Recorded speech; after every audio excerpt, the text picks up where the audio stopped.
Hi hello guys, welcome back to stocks. ഞാൻ അനസ് യൂസഫ്. ഇന്ന് ഞാൻ നിങ്ങളുടെ മുമ്പിൽ എത്തിയിട്ടുള്ള സൂപ്പർ ലീഗിൽ ലഭ്യമായിട്ടുള്ള കണ്ണൂർ എഫ് സിയുടെ കുറച്ച് അപ്ഡേറ്റ്സ് നിങ്ങളായിട്ട് ഷെയർ ചെയ്യാൻ വേണ്ടിയിട്ടാണ്. നമുക്ക് കിട്ടിയ ഇൻഫർമേഷൻ പ്രകാരം കണ്ണൂർ എഫ് സിയുടെ 3 സൈനിങ് അപ്ഡേറ്റ്സ് ആണ് ഇന്ന് നിങ്ങളായിട്ട് ഷെയർ ചെയ്യാൻ പോകുന്നത്. First update, former Indian international ISL I league ക്ലബുകളിൽ കളിച്ച് എക്സ്പീരിയൻസ്ഡ് ആയിട്ടുള്ള centre back. It's none other than Adil Khan. Adil ഖാനെയാണ് കണ്ണൂർ എഫ് സിയുടെ ഫസ്റ്റ് സൈനിങ് ആയിട്ട് ടീമിൽ കൊണ്ടുവരുന്നത്. ഒരു എക്സ്പീരിയൻസ് സെന്റർ ബാക്ക് ആണ്. So great choice from Kannur F C. Second player Akbar Siddique. Kerala Santosh trophy ടീമിന്റെ പ്ലെയർ ആയിരുന്നു. അതുപോലെ തന്നെ നാഷണൽ ഗെയിംസിൽ കേരള ടീമിനെ റെപ്രസെന്റ് ചെയ്തിട്ടുണ്ട്. കാലിക്കറ്റ് യൂണിവേഴ്സിറ്റിയിലെ സൗത്ത് സോണിലും നാഷണൽസിലും കളിച്ചിട്ടുള്ള പ്ലെയർ ആണ്.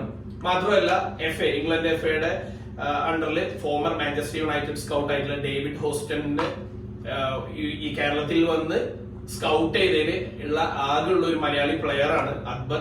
അതിന്റെ ഭാഗമായിട്ട് 40 ഡേയ്സിന്റെ ഫ്രീ ക്യാമ്പ് ഇംഗ്ലണ്ടിൽ അറ്റൻഡ് ചെയ്തിട്ടുള്ള പ്ലെയർ കൂടിയാണ് മലപ്പുറം കൊണ്ടോട്ടി സ്വദേശിയായിട്ടുള്ള Akbar Siddique. So again a great signing from Kannur F C. Third player goalkeeper ആണ് അജ്മൽ PA. കേരളത്തിന് വേണ്ടി സന്തോഷ് ട്രോഫി കളിച്ചിട്ടുണ്ട്. അതുപോലെ തന്നെ ഗോകുലം കേരള എഫ് സിക്ക് വേണ്ടിയിട്ട് ഐ ലീഗ് കളിച്ചിട്ടുണ്ട്. Luca soccer club, FC Areekode തുടങ്ങിയ ടീമുകൾക്ക് വേണ്ടിയിട്ട് കേരള പ്രീമിയർ ലീഗും കളിച്ചിട്ടുള്ള ഒരു പ്ലെയർ ആണ് അജ്മൽ PA. സോ അജ്മൽ PAനെയാണ് മൂന്നാമത്തെ സൈനിങ് ആയിട്ട് കണ്ണൂർ എഫ് സി അവരുടെ ടീമിൽ എത്തിച്ചിട്ടുള്ളത്. It's been a decent signing from Kannur F C. ഒരു ഇന്ത്യൻ ഇന്റർനാഷണൽ, അതുപോലെ തന്നെ നല്ലൊരു യങ്സ്റ്റർ ആൻഡ് എക്സ്പീരിയൻസ് ഗോൾ കീപ്പറിനെയും ടീമിൽ എത്തിച്ചിട്ടുണ്ട്. നാളെ ഇതേ സമയം മറ്റൊരു ടീമിന്റെ അപ്ഡേറ്റ്സ് ആയി കാണുന്നവരെ it's bye from Anas Yusuf.